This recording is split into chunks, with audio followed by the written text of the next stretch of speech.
following program is a peer-to-peer advice show and does not diagnose mental health conditions. If you're seeking social services, please call or text 211 or go to 211.ca.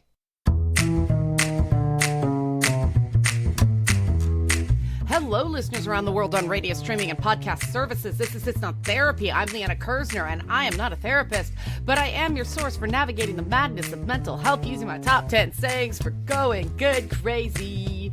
This week, I'm extra pumped because it is the 150th episode. Yes, 150th episode of It's Not Therapy. And we can't stop, won't stop. Ironically, we're talking about just that this episode. Just stopping. Certified clinical hypnotherapist Kisha Reynolds will join me later to talk about how she uses hypnotherapy to help people stop unwanted behaviors. But first, as usual, a few words from me. Because my show, 150 episodes, yeah. We all have something we wish we could just stop. Whether it's stress eating, binge drinking, staying up too late watching YouTube or playing video games. Yeah, guilty on that last one myself. We've all got something where our impulse control just fails us. Social media is a big place that this rears its head, but social media didn't create this problem. I recently rewatched the Disney Mr. Toad cartoon, you know, the one that it was like a double feature with Legend of Sleepy Hollow. That's why I watched it this time of year. Actually, it was a reference in Downton Abbey that made me watch this with my husband. It was like, Mr. Toad, I love Mr. Toad. Says something about like baby Liana because, you know, even back in the 1940s when this cartoon was made, animators knew about things like compulsive manias.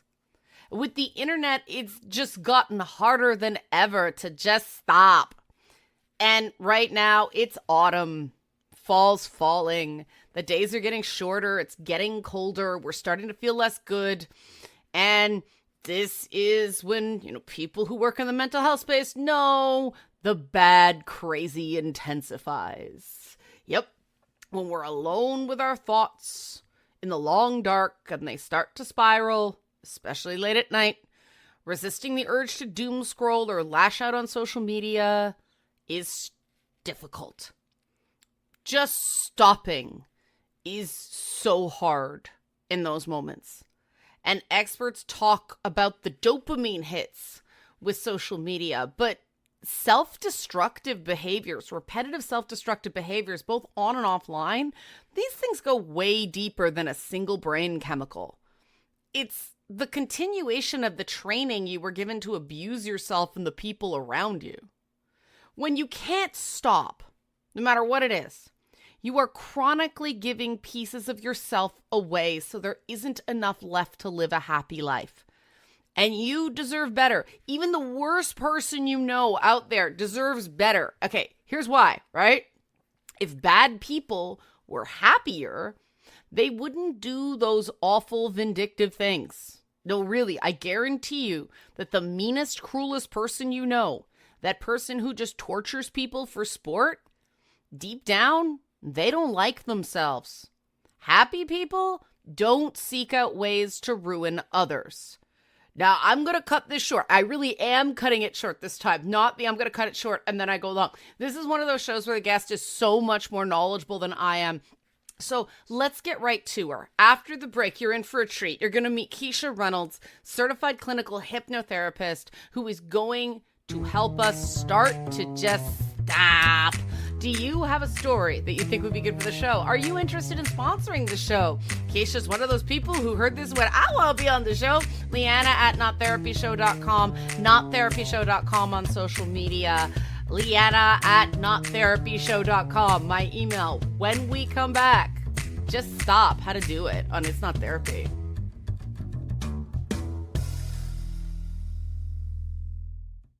The following program is a peer-to-peer advice show and does not diagnose mental health conditions. If you're seeking social services, please call or text 211 or go to 211.ca.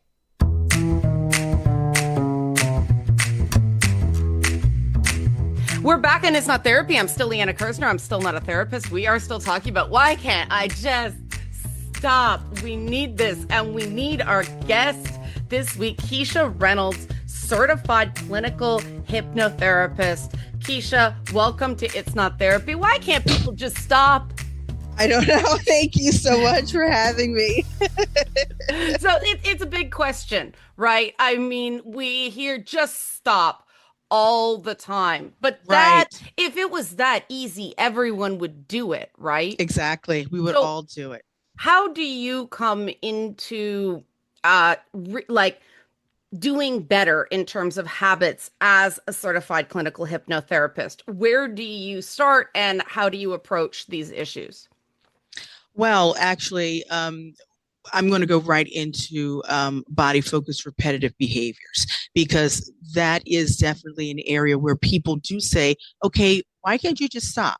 Why can't you just stop? So, first, let me just explain what they are. First off, okay, they are a group of behaviors in which a person, like, um, compulsively, they damage their body through repetitive actions. Okay, but they are not bad habits. People like to think they're bad habits, so you can't just stop because they are neurologically driven, stress linked, and often subconscious coping behaviors. Yeah. Okay. Yeah. When I So was a kid, I used to bite my nails. So right yeah. there, Yeah. right there with you. That's how mine started.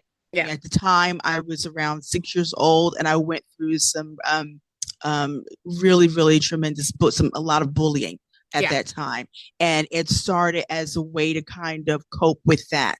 But at that time, there was the body focused repetitive behavior had not been coined yet. No, it Okay, hadn't. It it had was not. just, yeah, let's torture yourself into breaking the Yes, behavior. They'd exactly, smack you, they'd give you that nasty exactly. stuff to put a, it's Oh just God, torturing yourself yes, even more, yes, and it never yes. worked. Right. And it never worked. And what it would happen was as I got older, then it morphed into another one, as it often does, Mm-hmm. when you're not able to do something to kind of curtail it, and then it morphs into something else. Now, for me, it morphed into trichotillomania, which is the behavior disorder of pulling Okay. one's own hair. Okay.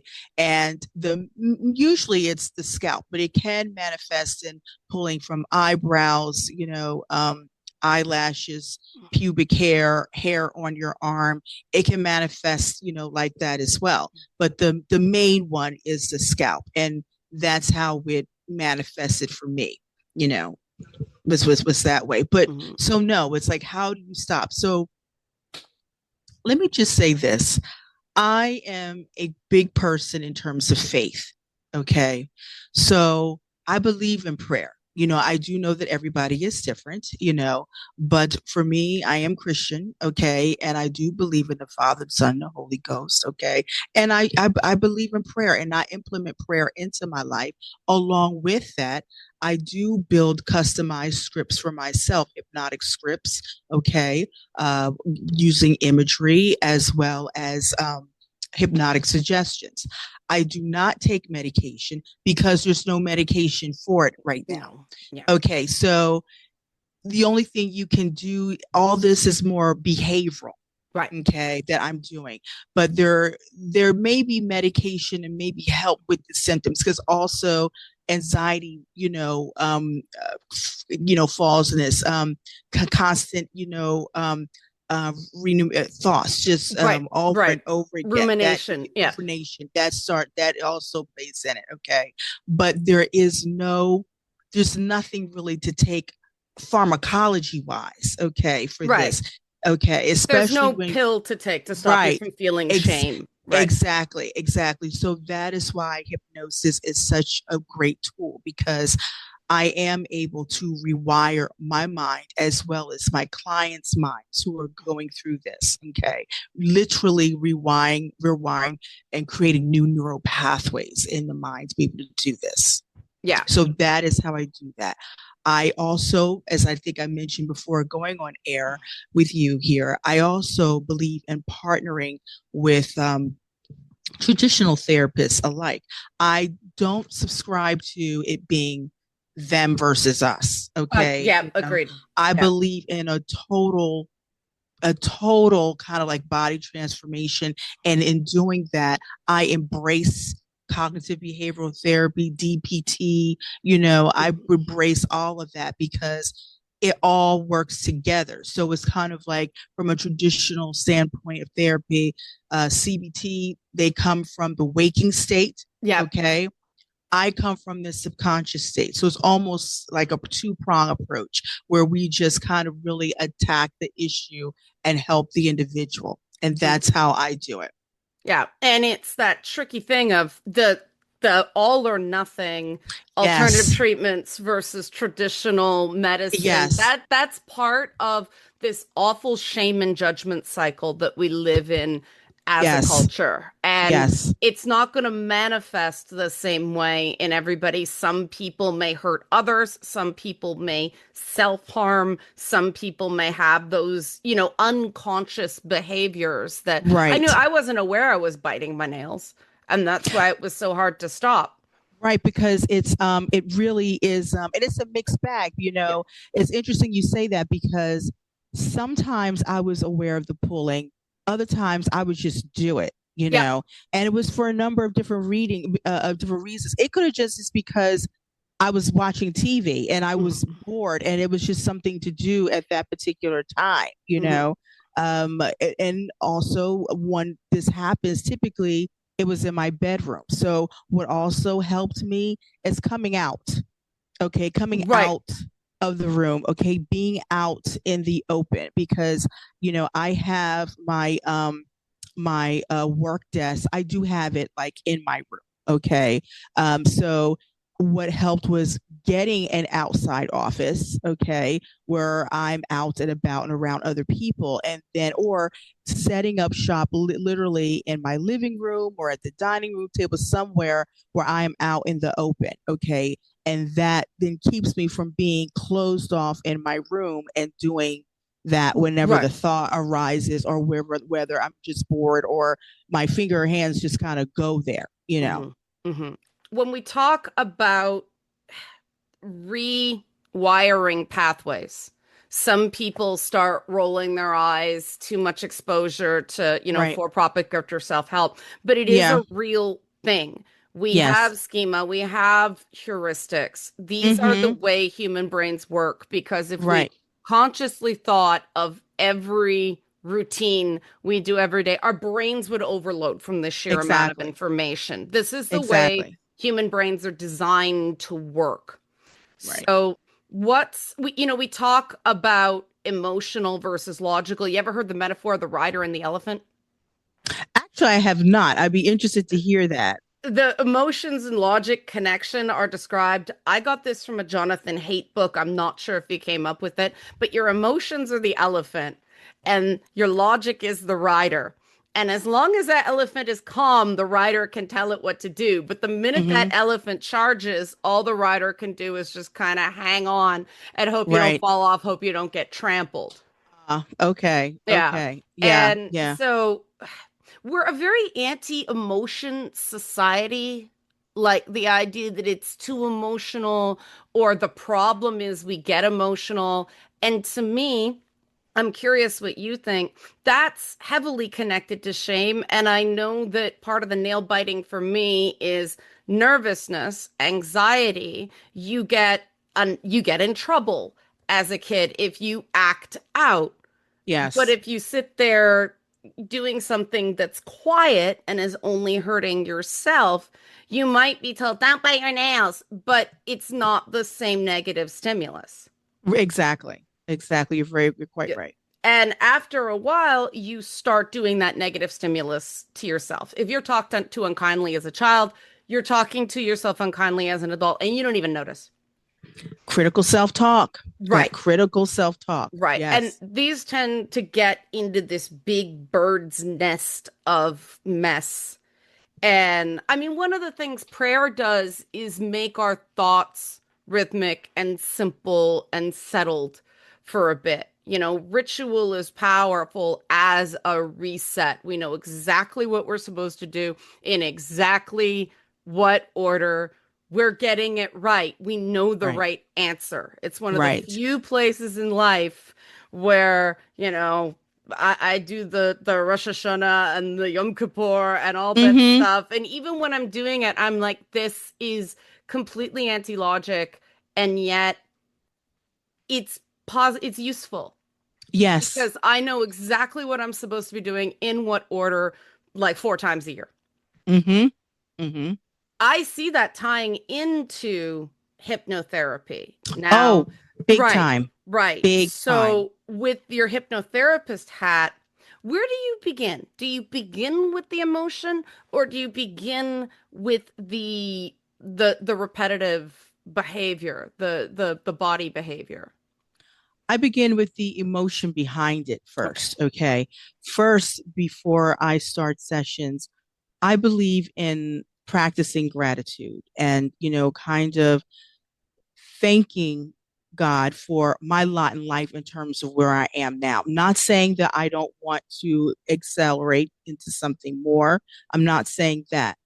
But I believe, but there's something to being thankful because when, especially if we're talking about even something like manifesting work or bringing in blessings, depending upon how you look at it, okay, or what term you want to call it, it all starts with gratitude. That opens and it lifts your vibration. Okay. So for me, I always start with a place of gratitude, either before I start or building it in a script after. Okay. Hmm. And from there, I start with that emotion. Okay. Usually during the time when I'm kind of finding out what is going on with the person, I can sense and see, okay, that might be some inner child work. There's some emotions there. Okay. Now, what I do, I don't go back, and this is where I want to kind of let your listeners know the difference between myself and a licensed clinical therapist. Okay. I'm a certified clinical hypnotherapist, so I don't diagnose. Okay. I do offer coaching. So I'm not going to go back and actually go into certain things to bring it out. But what I will do is I will have you to go back and just let it go. I will have you let it go. I have something that I do when I'm working with people who need inner child healing, where I will tell them to, at this point, they are in hypnosis, and I will tell them to put their arm out very, very straight, and I will say as stiff, stiff, stiff as a board, very, very straight, very, very strong. And I will tell them, push all of that anger, all of that anxiety, all of the unsafe feelings, push it all into that arm. And then on the count of five, as I count backwards, when I reach zero, drop that arm and just let it go. And I can't tell you the release that people get, from just stiff, stiff, stiff, stiff, stiff, and then release. I mean, even if you do it just now, if you straighten part of your body, Yeah. really, really, really, really stiff, and then let it go, it feels like, it feels good. So when it's like you're pushing all that there. Also, something else that I do with hypnosis, which works really well, is I name the issue. If you are facing a lot of guilt and shame, okay, I will tell them in hypnosis to give guilt and shame a color. Give it a color. Let's make it visible. Let's just say guilt and shame, one is yellow and the other is just say orange, yellow and orange, okay, for example. And then I will tell that person, you thank the guilt and shame for what it provided you at that time, but you don't need it anymore. You don't need it anymore. It no longer serves you. So you honor what it did to help you and protect you, but now you are able to let it go. And on hypnosis, I suggest them to release it, wave it, get rid of it, and see that guilt and shame, which are the colors yellow and orange, Mhm. see it dissipate. And to see those colors actually dissipate in your mind, it's freeing because you are now seeing and now that's gone. I don't need that anymore. It protected me at one time, and I'm going to honor that, but I'm not going to bring that and keep that in my present. I'm going to let that go. Yeah. So that is a way that I am able to help people in terms of releasing things in inner child, as well as having the adult see their childlike self Right. and being able to hug that child and tell them it's okay. Yeah. You are going to be just fine. And I'm here now. If you didn't feel seen, know that I see you now. Know that I love you and have always loved you. And being able to embrace that child and embracing that child, that glow, that inner energy then becomes a part of you. Yeah. And Okay. that is what I do. I want to dig into that more. We have to go to a break before we do. Okay, I sure. want I want to dig into that idea of letting go because it's an abstract a lot of people struggle with, but also what you said that I thought was spot on about thanking the guilt and shame.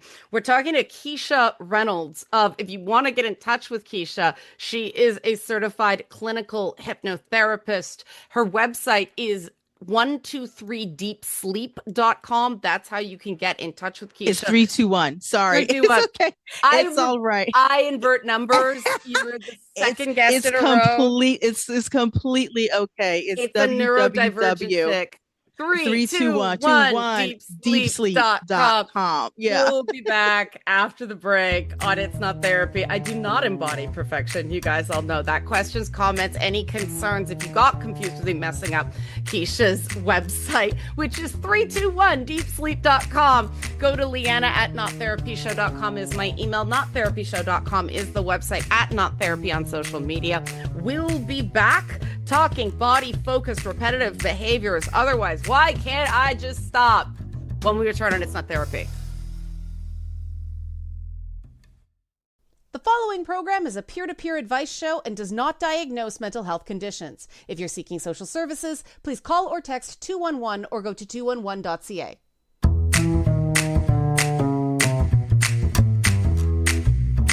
We're back in It's Not Therapy. I'm still Liana Kersner. I'm still not a therapist. We are still talking to Kisha Reynolds, certified clinical hypnotherapist. At her website, I'm going to get it right this time, Kisha, 321deepsleep.com. And before the break, we were talking about thanking the stuff we had to do to survive instead of feeling guilt and shame behind it. This was something I had to stumble upon all on my own and realize it worked. 10 years of seeing counselors. Nobody gave me this idea, but it very much works, right? If Yes. all we're focused on is the negative, our brain is going to seek out proof that we're bad.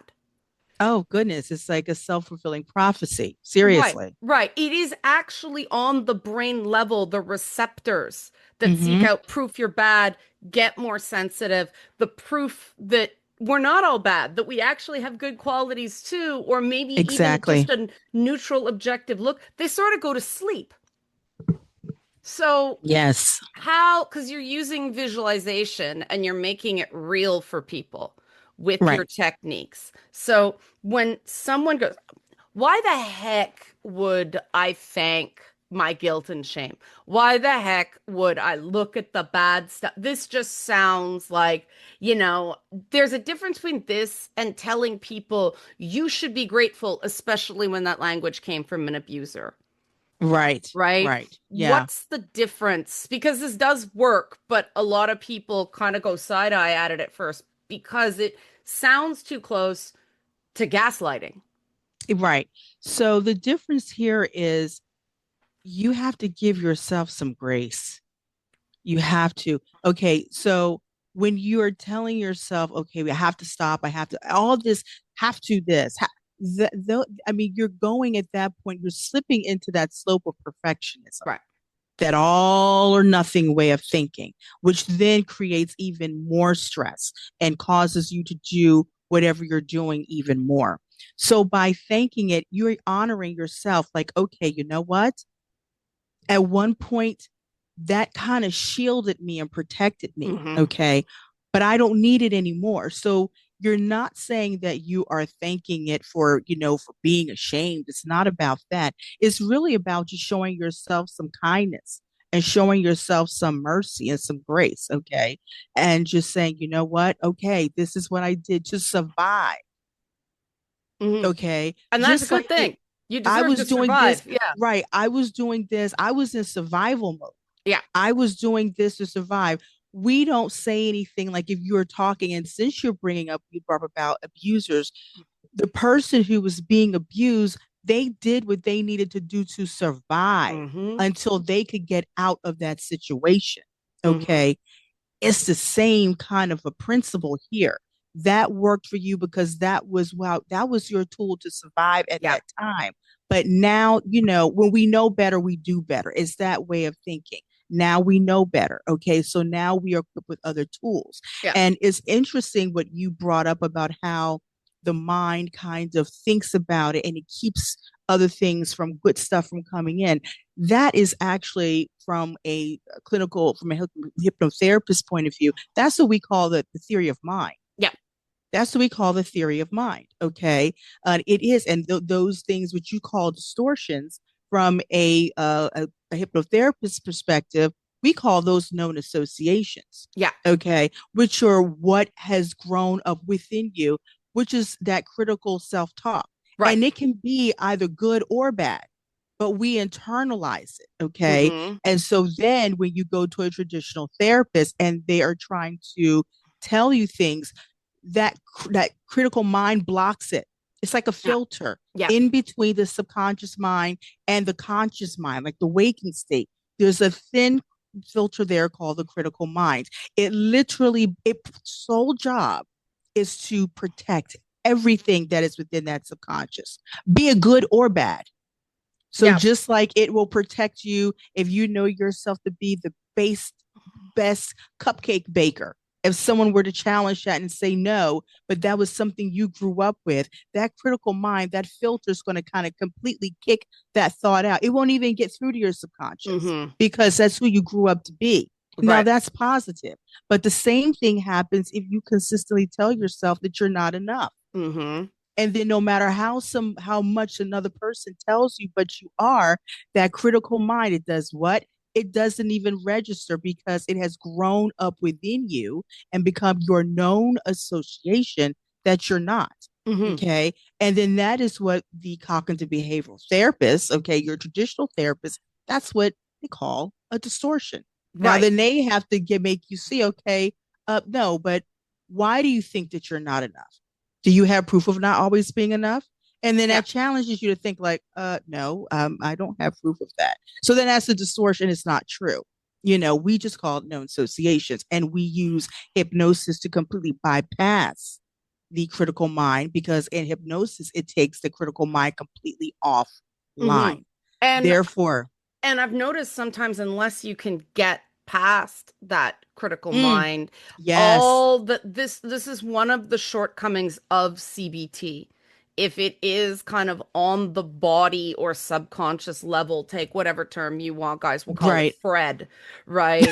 If if Stan is preventing you to get from it to Fred, and Fred is the source of the problem, anything you tell Stan is just gonna keep. I see so many people using therapy terms designed to free them to keep themselves stuck. Mm, And it's a problem with the popularization of mental health language. People just mm. take these terms and instead of internalizing them for better for themselves, they just fling it at other people as like, ninja stars of misery. Just if everybody else Yes, it feels as bad as I do, then yes, I'm enough, right? right, Instead of right, bringing yourself up, you're bringing everybody else down. And I, right. I do think what you said earlier to about gratitude, about thankfulness, about faith, grace. There's so many words for it, but it is the same concept Right, that right. when you learn self-validation, you don't have to lash out. You don't have to bring other people down because you Not at don't feel all. that need to even the score. Absolutely. Yeah. Absolutely. But Absolutely. you're probably getting people that are so deep in the stan that Fred has been locked in a box with no food, no water, no light. That inner self, inner child, whatever you call it, is Yes, so starved and dark and withered. I mean, exactly. that's where you're getting in with people. So where do you start with something that delicate? I start with uh, working with people to create, set, and maintain healthy boundaries. It really does help with that because when you are able to create those healthy boundaries, that's going to validate you. That's Mhm. going to take away that people pleasing behavior. Okay. It's going to do away with all of that. Okay. And also, it's by taking that away, that's also lifting that anxiety, okay, that is within you. It's releasing any shame because now you are standing strong and you have your own sense of self, your own, sense of agency, okay? And you feel strong in that, bringing forth confidence.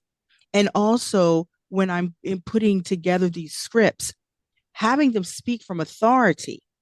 Yeah. Okay, having them speak for authority. It's very interesting. Right before I came on the show, I went through a prayer. Her name is Pastor Kelly Aguazi, or Pastor Kells. And one of the things that she makes sure that she does when she does pray is she prays from authority, from command. Okay, and in doing so, you pray from a place of expectation, of knowing, okay? And that's how things start to move, okay? So if you take that and apply that to other areas of your life, when you speak to yourself and you're setting healthy boundaries, that's speaking from a place of authority. Mhm. You are saying, no, I'm not going to do that. And you know what? If I decide that I want to do that, I'm going to take some time. I'm going to think about it. And I'm going to see if I have what it takes for you to pay the cost of whatever it is that Right. you want to do. Okay. And Right. if it aligns, because I'm no longer going to shrink myself or do something to make you feel comfortable anymore. Okay. And guess what? Sometimes the word no does not need anything afterwards. Okay. Most of the I time it actually, doesn't. I Yeah. actually don't have to have a reason to say no. I can just say, you know what? I don't want to do none of that. I don't want to do that. And that's Hmm. okay. All right. And here's the thing, if someone is for you and they like and love you, they will respect that and they will say, okay, all right, all right. Well, you know what? Thanks for, letting me know. And they will find a way to be able to do it. Yeah. But here's the thing, when you see someone trying to skirt those boundaries and not respecting it, that's the red flag. Let's start honoring the red flags and not going past that. Stop second guessing yourself. When you feel that thing that says, that doesn't feel right, depends on how you look at it. You can say that's your common sense. You Yep. can call it the Holy Ghost, the Holy Spirit, whatever you want. But that's something telling you inside, okay, that's not right. Yep. Yeah. You know what? And we're trained to not listen to that. We're born with that Exactly. instinct. We're trained to tell it to go away. Exactly. And disregard it. And then we get in trouble. We're like, damn, I should have listened. Let me Yep. tell you, if you pay attention to animals, you'll be right on point because they no they do because Oh, no. I they have five survive. cats. I Right. hear Yeah. you. Oh, Yes. I have one too, and Yep. they survive on their instincts. And if they don't see something, they're not going to trust it. They keep away until they Cats know that cats it's are boundaries experts. oh, excellent. Yeah. Yes, yes, I learn from mine every Yeah. day. Yeah, mine we're getting this multiplying number of beds because my biggest one, they're all siblings. They came from the same litter because Uh-huh. two of them are black and we didn't want to put them in a shelter because Mm-hmm. we know what happens to black cats in Yeah. shelters. Yeah. But there was this bed and it was too small for him. So Mm-hmm. we got him a slightly bigger one and he moved to that, but it was still too small. Well, we finally got Mm-hmm. him one that fits. And wasn't this cat like luxuriating in this bed, Kisha, with this look on his face of this is absolutely what I deserve. I manifested this. Yes, yes. And they don't apologize Nope, for it either. nope. They do not. And if, they'll warn you when you're you're crossing the line. Mm-hmm. And Mm-hmm. usually, if a cat takes a chunk out of you, now cats can be mentally ill. They're smart enough, but most cats, when they take a chunk out of you, you deserved it. Yeah, you did something. You have to pay attention to those cues. So the tail starts flipping. Yep, the ears Okay. go The back. Yeah, ears up. Right. And if you keep going, it's like, okay, I'm giving you this warning. yep, Now you keep going. Okay, you might get popped. You're gonna yep, get popped. You're gonna get a pop for yeah, that one. And you yeah, might get a bite if you continue, but I'm gonna pop you first. I'm a SWAT. Now you keep coming, I'm gonna really get you. Or they might just get up and leave from your presence at that moment yep, and go off and then come back later, you yep, know. yep, But if you pay attention to animals, yep. you'll be spot on. Yeah, because we're supposed to be the smartest species on the planet, and we talk ourselves into I nonsense. know. It's amazing We how do I all the watch time. people every day. Usually the error in reasoning is right at the beginning. They make an Mm, assumption that is incorrect. Like hmm. basically, I have to hit back at every insult, or I have to defend myself against every lie. Right. And And you don't. and everything they do after that kind of makes sense, or at least is understandable on a human level. But no, you can't swing at every pitch. I'm saying this is somebody Nope. who lives around Toronto. We Nope. just lost to the Dodgers. They swung at too many pitches. So, um, yeah, so somebody seeking out your services or the services of another certified clinical hypnotherapist, who's right for this kind of approach? How should they seek out the right person for them? And what should they do to prepare for the first session?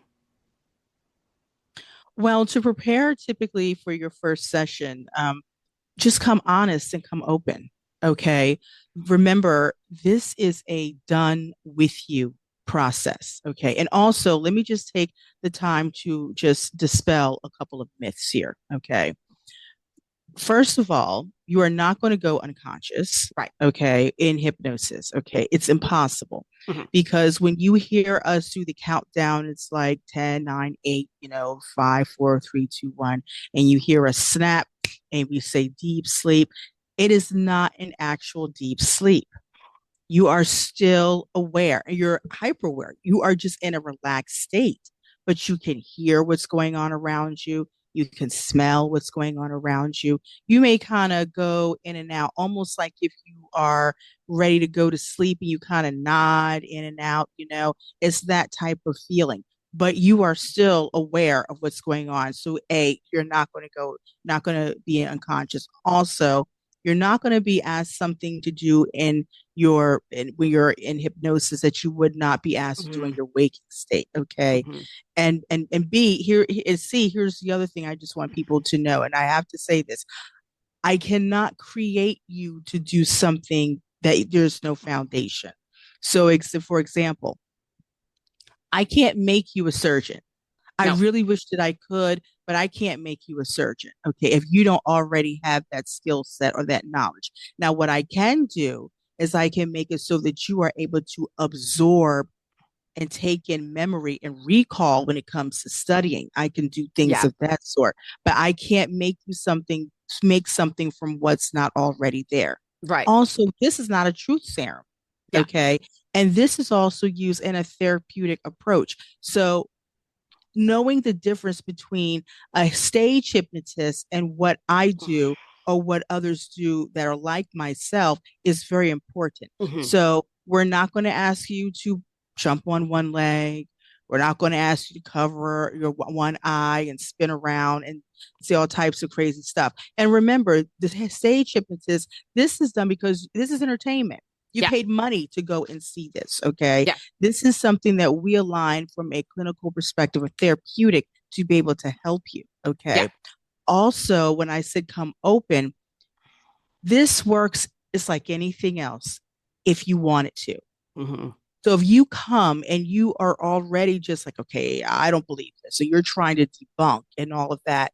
9 times out of 10, it's going to be a self-fulfilling prophecy. Right. Okay. You're not going to get the benefit out of it. So when you come really wanting to learn about it, being open about it, and come also knowing that this is not a one pony trick, okay, at all right.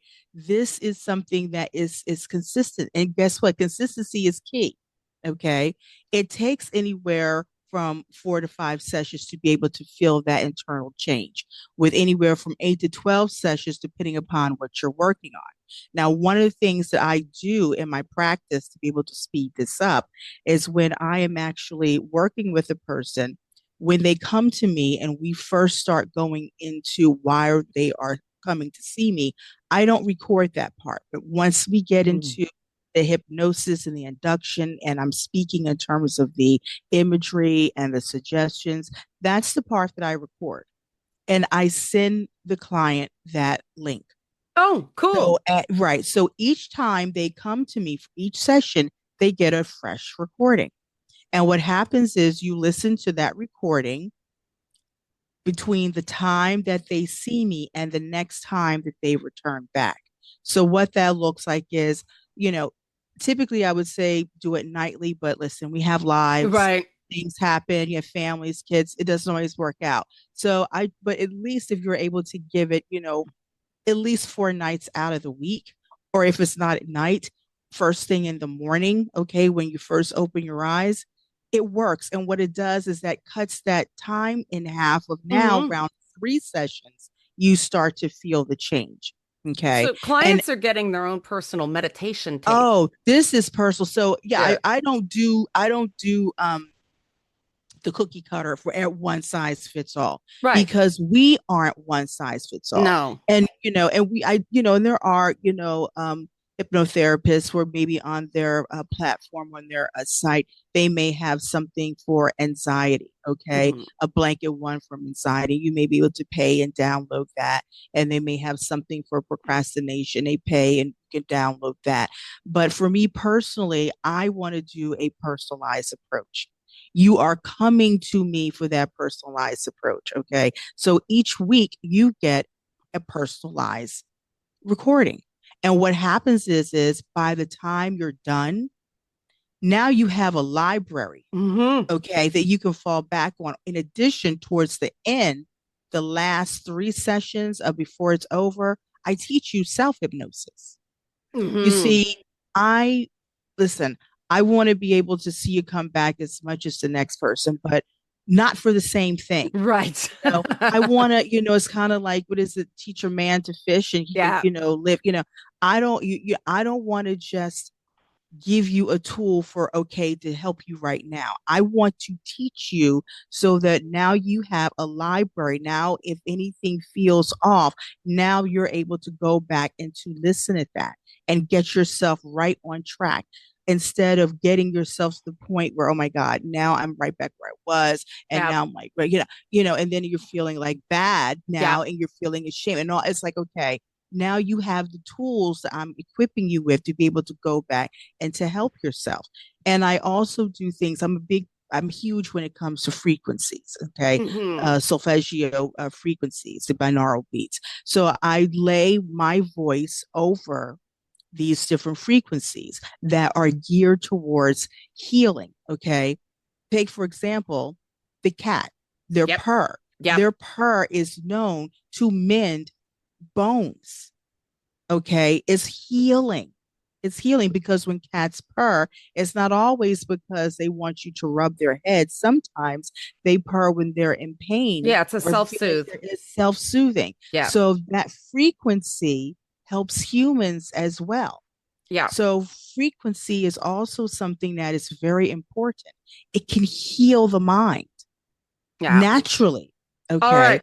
So Kisha Reynolds, everyone's certified clinical hypnotherapist. I'm stopping Kisha now because people are like, how do I get in touch with her? You said online and you said recording. I know people are going to want to look you up. So 321deepsleep.com. That's how you can connect to Kisha Reynolds, certified clinical hypnotherapist. So it's all online, right? They don't have to be in your area.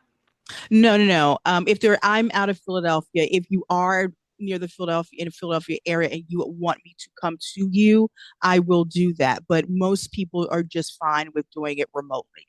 Yeah. All right, Keisha, thanks so much for coming on the program talking about what you do, letting people know what they can do when it comes to just stopping. See, I have to just stop this interview out of time.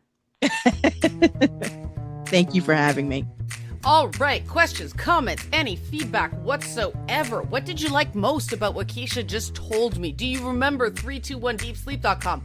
So, Liana at nottherapyshow.com. Nottherapyshow.com is the website. At nottherapyshow on social media. When we come back, final thoughts before we have to just stop for the week on It's Not Therapy.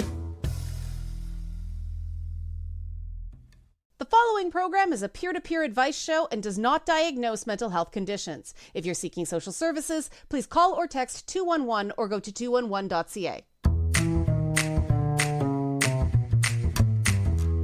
We're back and It's Not Therapy. I'm still Liana Kersner. I'm still not a therapist. We still have like 2.5 minutes left in the show. I have been bad at timing shows lately, but that's okay. Interesting guest. Me take more time. This doing it right. There are a lot of complex reasons why people can't stop doing things, especially when it comes to reactions to other people, whether that's reactions in the moment or, you know, self-destructive, self-harming behaviors after the fact. But it really is a combination of resetting those instincts to harm yourself and then changing the stories you tell yourself about what's going on with you. And everyone's different in terms of which one's the chicken, which one's the egg there. Some people need that body reset. They actually need the somatic calming before they can start to tell themselves a different narrative and be the hero of their own story, not anybody else's top 10 fries. But that perfectionism element and disconnecting from the existential threat of not being perfect. Remember I say top 10 phrase, stop trying to be perfect. Perfect is a lie. That's core to it, as Kisha said. That's why slowing it down and really teaching yourself to just stop when you really, really, really want to go. That is so crucial to feeling more in control of your life.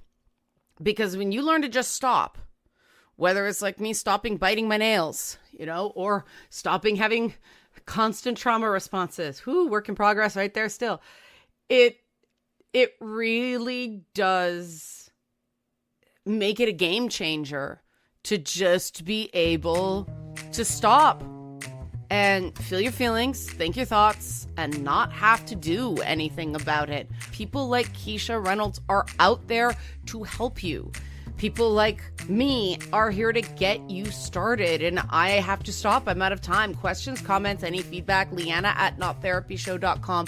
Nottherapyshow.com is my website, at nottherapyshow on social media. You're crazy is only a problem if it's hurting you.